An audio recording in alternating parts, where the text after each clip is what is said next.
Hello, my name is Claire. I'm one of the students that's working for Arasha this summer, and welcome to our first video from our birding series that we're going to do. This video we're going to focus on how to visually identify birds. So we'll give you lots of different tips and pointers, and then we'll dive into identifying a couple of specific birds. Hey everyone, I'm Jeremy. I'm another summer student here at Arasha, and Claire and I will be leading you through this birding series video. I'm going to be talking about our silhouette activity, and this is just kind of an activity to help you realize different families of birds that you already know and recognize instinctually. So the first one that we have, you can see it has some tufts, kind of looking like ears, some pretty major talons there, and this is an owl. And I'm sure most of you already knew that before I even said the word. Here's another one you'll probably know, kind of climbing up and down trees looking for bugs with this long beak. These are woodpeckers. And then here you can see this silhouette has long legs, a long neck, and a long beak. So this is great for wading in shallow water, and this is a heron. And finally, this one's a bit more of a challenge, so if you get this one, you're doing really good. This is a smaller bird. It's a songbird. It has a bit of a curved beak, and its tail is pointed up. It's usually pretty energetic, moving around a lot, bubbly little song. This one is called a wren. So yeah, these are just some examples of different families of birds that we'll be teaching you more about. So when we're thinking about how to identify birds, there's a little acronym that we came up with. It's FISH. Okay, kind of funny because it's not bird, but fish. So the F is for flight, I is for image, S is for silhouette or shape, and H is for habitat. So now to get into those a little bit more. F, flight. So we're talking about, how does the bird fly? Does it swoop? Does it twist and turn? Maybe it soars and tilts its wings a little bit, or maybe it's a bit of a bouncer and goes around the ground. So flight is important, but also behavior. So then you have I, image. So this is the colors. Maybe initially all you see is like a yellow patch go across the sky. So you're trying to dive into the color pattern. Do you see a yellow belly, but then some black stripes on the wings? And then we have S, silhouette or shape. So like Jared was doing in that activity we just did, the silhouette, it tells us a lot about a bird. Does it sit up tall? Is it more horizontal? Or maybe it has a long wing that comes down the side. So then H, habitat. Where'd you see the bird? In the grasses? By a pond? Maybe it was really, really high up in the sky. So fish. Flight, image, silhouette, and habitat. Gotta remember it. Now that we've learned what field markings are, I want to talk about a couple really important ones that'll help you when you're out there trying to identify birds. So typically, when you're spotting a bird and you see it, you want to start by looking at the head and then working your way down to the wings. These are kind of the two most common areas that people point out when using field markers. And so with the head, you see that there can be different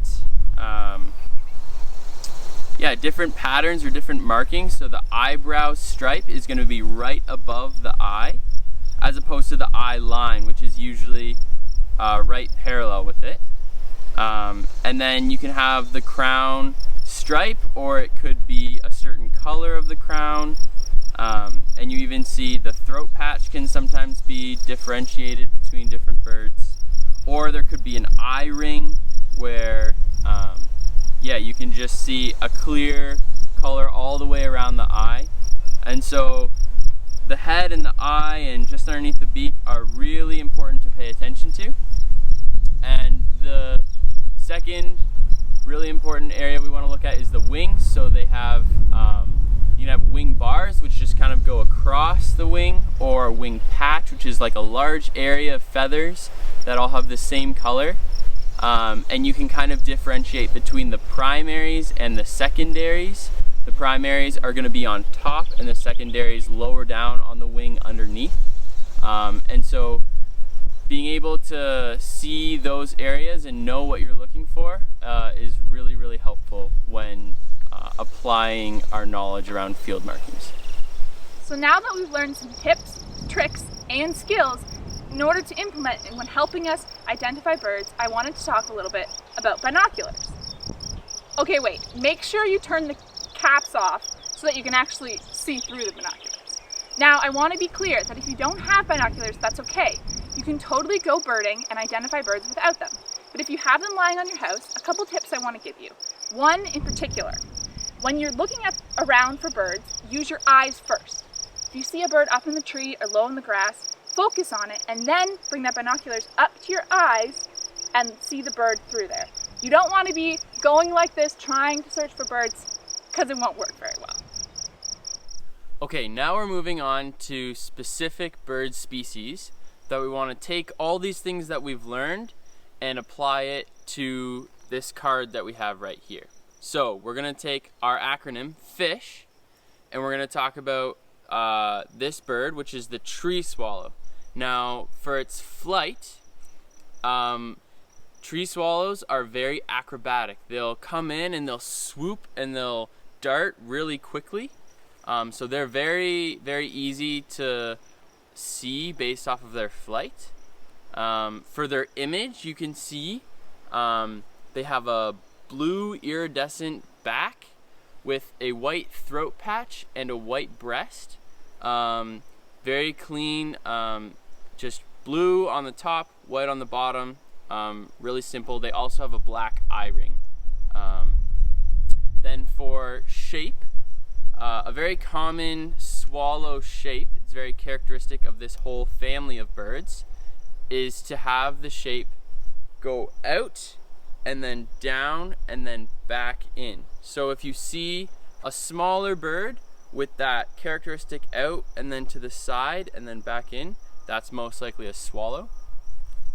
And then finally, habitat, you can find these guys pretty much anywhere that there's insects, because these guys are aerial insectivores. So they catch insects while flying around in the air. So that could be above the pond, that could be in the grasslands, that could be in kind of mixed open forests. So they're habitat generalists. So here we have a barn swallow. It's a little bit similar than a tree swallow, but when you're identifying birds, it's really important and a good idea to compare them. So here's a barn swallow. We want to remember fish. So F is for flight. So a barn swallow kind of is similar to a tree swallow in that area. It dives, it twists and turns. However, a barn swallow might have a little bit more of a direct flight. So then we're at the eye, image, color pattern, and field markings. So start at the head.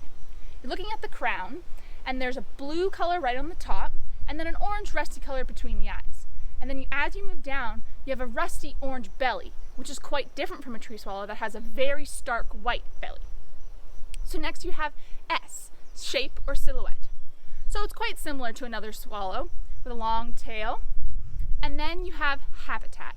So barn swallows you can also find in a lot of different places. However, barn swallow, so they're called that way because often you'll find them around barns. So barn swallows like to make their nests in eaves of buildings. Sometimes that's a road pass or a barn. And there you have it, a barn swallow. The next bird we're going to identify is the yellow warbler. So for fish, the flight is pretty characteristic of what you would think of a normal bird. In terms of their behavior, they kind of sit at the tops of trees and they jump from branch to branch pretty quickly, foraging for food. For their image, you can see very easily, nice bright yellow. This is especially for the males. They also have a bit of a green or brown on their wings and some chestnut streaks in their breast. In terms of their shape, they have a rounded head and a pretty thin, stout beak. And you can see its back, it has a pretty straight line when it's just sitting on a branch. For its habitat, you want to look for these guys around wetlands, so swamps or marshes, listening out for their call. They like to be around water, and so that's where you'll find them. So finally, for our last bird, we have the bobolink. For the bobolink's flight, sometimes it will have mating displays where it flies up out of the grass just a short distance and then back down, and it usually has pretty continuous wings flapping. For its image, you can see it's a weird looking bird. So it has light on its back and dark on its front, which is usually flipped. Most birds have that the other way around. But yeah, you can see the black on the belly and the breast, and then on the nape and the head, you can see a light yellowish color. And then on the back and the rump, it's white. So very unique bird, kind of the reverse of a penguin. For its shape, the head is actually, it's a little bit different. The yellow warbler had a rounded head. The bobolink has a bit of a flat head and a short, stout beak. And finally, for its habitat, this is a grasslands bird. So you won't find it in the forest or hanging out by the pond or in a wetland. It's just in fields with lots and lots of grass, and that's where it lives. Hey everyone, thanks so much for watching. Really hope that this was helpful for you, just to be able to take some of the things we were talking about and just get started or add it to your toolbox for when you're watching birds.